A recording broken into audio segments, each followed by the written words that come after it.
गुरुदेव, इन्होंने बोला कि शब्द ब्रह्म है, शब्द सृष्टि का मूल है। अगर सृष्टि से पार जाना हो तो शब्द का ही आश्रय लेना होता है। इसलिए जब साधना में शब्द का आश्रय लेकर पार जाया जाता है। अब यहाँ पे जो शब्द लिया जा रहा है कि वो ब्रह्म है। दूसरा उन्होंने कहा कि जब शब्द सृष्टि का मूल है, फिर जब साधना में शब्द का ही आश्रय लिया जा रहा है, क्या ये एक ही शब्द है या अलग अलग शब्द है? कौन सा शब्द ब्रह्म है, कौन सा शब्द सृष्टि का मूल है, और कौन सा शब्द जप के अंदर हम आश्रय ग्रहण करते हैं? ओंकार जो है वो ऐसा शब्द है जो ब्रह्म का कारक भी है, सृष्टि का मूल भी है। हम एक भजन गाते हैं, ओम मंगलम ओंकार मंगलम, गुरु मंगलम गुरुपाद मंगलम। ओम मंगलम जब हम कहते हैं, वो ओम निर्गुण निराकार है। ओंकार है वो सगुण साकार है। शब्द ब्रह्म या अक्षर ब्रह्म के रूप में जब बात चलती है शास्त्रों में, तो वो ओम है। हम उच्चारण भी करते हैं ध्यान से पहले 11 ओंकारों का उच्चारण करते हैं, उसमें ओम कहते हैं, ओंकार नहीं कहते हैं, ओम का उच्चारण करते हैं हम। इस ओम में अ उ म, अ स्थूल शरीर का निर्देशक है, उ सूक्ष्म शरीर का निर्देशक है, म कारण शरीर का निर्देशक है, चंद्र महाकारण शरीर का निर्देशक है, और बिंदी जो है वो निर्गुण निराकार परम सत्ता का निर्देशक है। जब वो शब्द की बात कर रहे हैं या ब्रह्म की बात कर रहे हैं, तो वो ओम की बात कर रहे हैं। यही ओंकार, ओम जब ओंकार के रूप में प्रकट होता है तो वो सगुण और साकार हो जाता है। और इसके जो स्पंद और तरंग हैं, इनका अनुभव हम तुरिया में करते हैं। और ये जो स्पंद हैं, और स्पंद के साथ साथ हम उसको अनुभव करते हैं, तो यही स्पंद हम जब महाकारण में अनुभव करते हैं तो उसका स्थान मूलाधार से लेकर नाभि तक का है। ये स्पंद आगे जब सक्रिय हो जाता है, तरंगित हो जाता है, तो उन तरंगों का माध्यम है पश्यंती वाणी। नाभि से लेके अनाहत चक्र तक इसका विस्तार है, और इस स्थान में उसके तरंगे हमें जो अनुभव में आती हैं, वो बीजात्मक रूप में तरंगे अनुभव में आती हैं।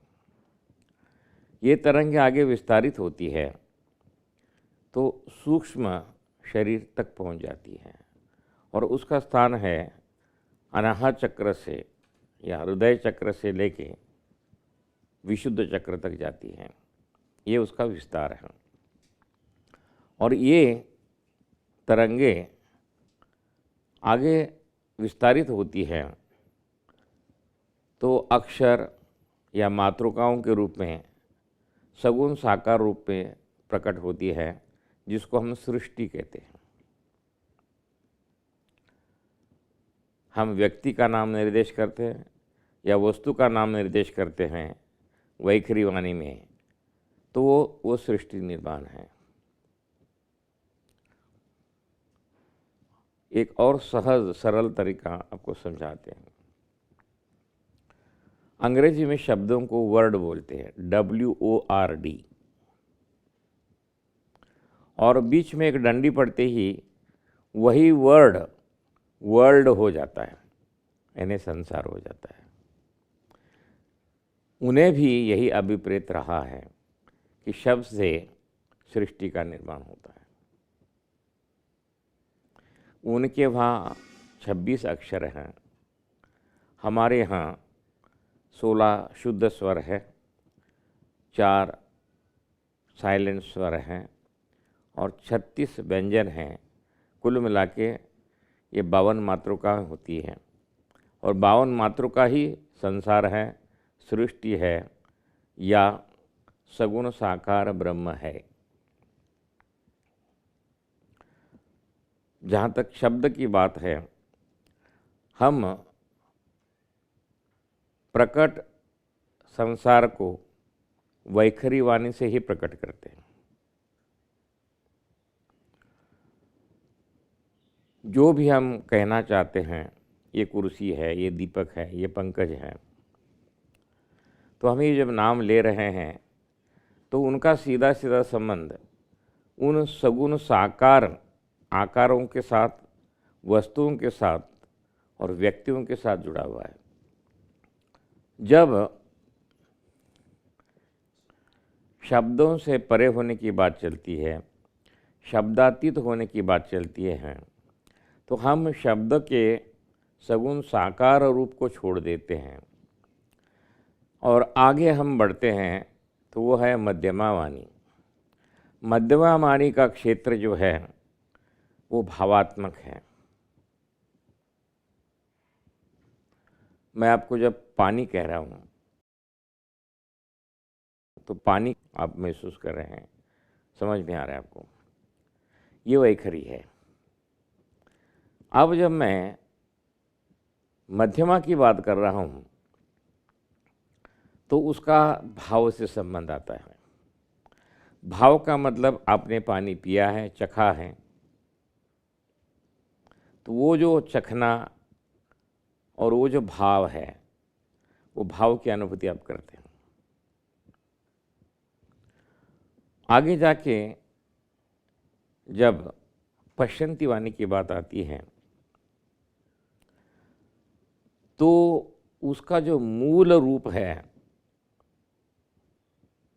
उसको आपको एहसास है, लेकिन आप उसको अभिव्यक्त नहीं कर पा रहे हैं। एहसास का अनुभव आप कर रहे हैं लेकिन अभिव्यक्त नहीं कर पा रहे हैं। वैखरी में पानी का अनुभव आपने उसका आकार रूप देखा, मध्यमा में उसके स्वाद के साथ उसको अनुभव किया, पश्यन्ति में आपको उसका एहसास हो रहा है लेकिन आप शब्दों में बयान नहीं कर पा रहे। ये पश्यन्ति की स्थिति है।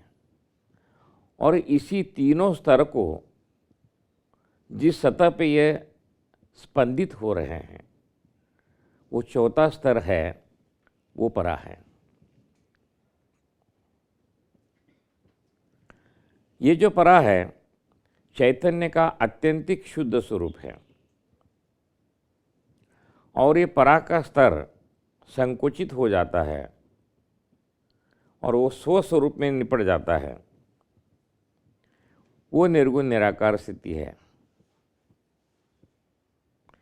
ऐसे ही शब्द से शब्दातीत हुआ जाता है।